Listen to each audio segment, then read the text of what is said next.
السلام علیکم حاضرین کرام، آج میں آپ کو طائف کے بازار کا واقعہ سنانا چاہتا ہوں۔ ابو طالب کے انتقال کے بعد جان دو عالم صلی اللہ علیہ وسلم کو مزید ستایا جانے لگا۔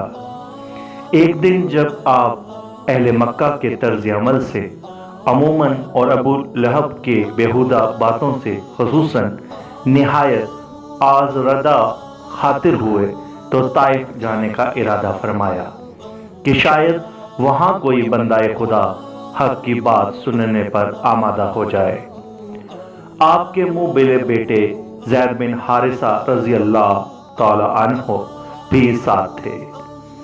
طائف میں قبیلہ ثقیف کے سرداروں عبد یالیل، مسعود اور حبیب کو آپ نے دعوت اسلام دی۔ یہ تینوں بھائی ایک دوسرے سے بڑھ کر سنگ دل شقی القلب تھے۔ انہوں نے آپ کا مذاق اڑایا اور پھپتیاں کسی۔ ایک نے کہا، اللہ کو رسول بنانے کے لیے تمہارے علاوہ کوئی آدمی نہیں ملا تھا؟ دوسرے نے کہا، میں تو تمہارے ساتھ کوئی بات بھی نہیں کرنا چاہتا، کیونکہ اگر تم واقعی رسول ہو تو پھر ہم جیسے کمتر لوگ تم سے مخاطب ہونے کا شرف کب حاصل کر سکتے ہیں، اور اگر تم جھوٹے ہو تو جھوٹے آدمی کے منہ لگنے سے کیا فائدہ؟ اس طرح کی دل آزار باتیں کرنے کے بعد انہوں نے مزید فرعونیت کا مظاہرہ کیا اور کہا، نکل جاؤ ہمارے شہر سے۔ جان دو عالم صلی اللہ علیہ وسلم دل شکستہ و افسردہ وہاں سے اٹھ آئے، مگر طنز و تشنیع کے تیروں سے آپ کا کلیجہ چھلنی کرنے والوں کی ابھی تسلی نہیں ہوئی تھی، اس لیے انہوں نے اوباش قسم کے لوگوں کو آپ کے پیچھے لگا دیا۔ اخلاق و شرافت سے عاری یہ لوگ چیختے چلاتے اور گالیاں بکتے ہوئے آپ کی راہ گزر کے دونوں جانب صفیں بنا کر کھڑے ہو گئے اور آپ پر پتھر برسانے لگے۔ ریشم سے زیادہ نرم و نازک جسم پتھر کی بوچھاڑ سے لہو لہان ہو گیا۔ قساوت قلبی کی انتہا یہ کہ جب سنگ باری کی شدت سے آپ نڈھال ہو کر بیٹھ جاتے تو ظالم کندھوں سے پکڑ کر دوبارہ کھڑا کر دیتے اور چلنے پر مجبور کرتے۔ حضرت زید نے آپ کو بچانے کی بہت کوشش کی، مگر اکیلا آدمی چاروں طرف سے آتے ہوئے پتھروں کو کب روک سکتا ہے؟ نتیجہ یہ نکلا کہ حضرت زید رضی اللہ تعالیٰ عنہ بھی شدید زخمی ہو گئے۔ جان دو عالم صلی اللہ علیہ وسلم کی اپنی حالت یہ تھی کہ تنے دریدہ پر خون کی لکیریں روا تھی اور جوتے لہو سے بھر چکے تھے۔ اچانک آپ کی نظر انگوروں کے ایک باغ پر پڑی اور آپ اس پناہ گاہ کو غنیمت سمجھتے ہوئے اس میں داخل ہو گئے۔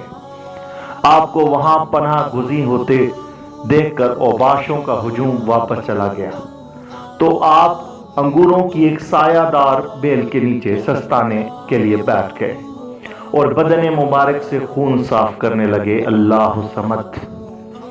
حزن و ملال اور بے سر و سامانی کے اس عالم میں بھی گوشائے چشم آرزو کسی دنیاوی طاقت سے استمداد و استعانت کے لیے نہیں واہ ہوا، بلکہ نگاہ التجا اس بارگاہ سمدیت کی طرف اٹھی جو ہر کسی بے کس اور ناتواں کا سہارا اور ہر ضعیف و درماندہ کا آسرا ہے، اور عرض کی، الہی میں اپنی کمزوری، بے سر و سامانی اور لوگوں کی حقارت آمیز سلوک کی تجھ سے ہی فریاد کرتا ہوں۔ اے ارحم الراحمین، تو ہی ضعیفوں کا رب ہے اور میرا بھی۔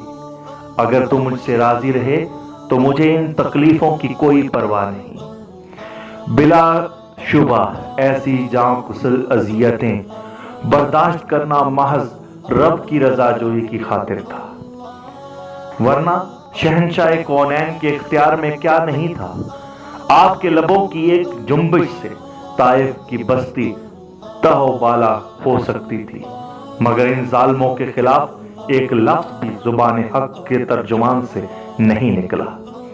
حالانکہ جبریل امین پاس کھڑے عرض کر رہے تھے کہ یا رسول اللہ، یہ ملک الجبال پہاڑوں کا فرشتہ حاضر خدمت ہے، اسے اللہ تعالیٰ نے بھیجا ہے اور آپ کی مکمل اطاعت کا حکم دیا ہے۔ ملک الجبال نے بھی عرض گزار تھا کہ یا حبیب اللہ، اگر اجازت ہو تو میں طائف کے دونوں طرف جو پہاڑ ہیں ان کو آپس میں ٹکرا کر اہل طائف کا کچومہ نکال دوں۔ آپ خود سوچئے کہ اگر جانے دو عالم صلی اللہ علیہ وسلم ہاں کہہ دیتے تو طائف والوں کا کیا حشر ہوتا۔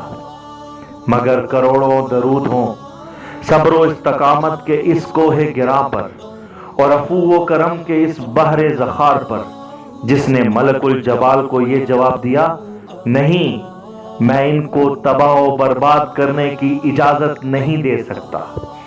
اگر انہوں نے میری بات نہیں مانی تو کیا ہوا؟ ہو سکتا ہے ان کی اولاد سے اللہ تعالیٰ ایسے لوگ پیدا کر دے جو صرف اللہ وحدہ لا شریک کی عبادت کرنے والے ہوں۔ اللہ کیا شان رحمت ہے کہ جن کے ہاتھوں سے لگائے ہوئے زخموں سے ابھی تک خون رس رہا تھا، ان پر بھی ردائے رحمت تان دی اور ان کو عذاب الہی سے بچا لیا۔ میرے عزیز دوستو، میں نے حضور نبی اکرم صلی اللہ علیہ وسلم کی زندگی کا یہ چھوٹا سا ایک واقعہ آپ کی نظر کیا ہے۔ یقیناً اس میں آپ لوگوں کی زندگی کے لیے بہت بڑا سبق ہے۔ انشاءاللہ بہت جلد ایک نئی ویڈیو کے ساتھ حاضر ہوں گے۔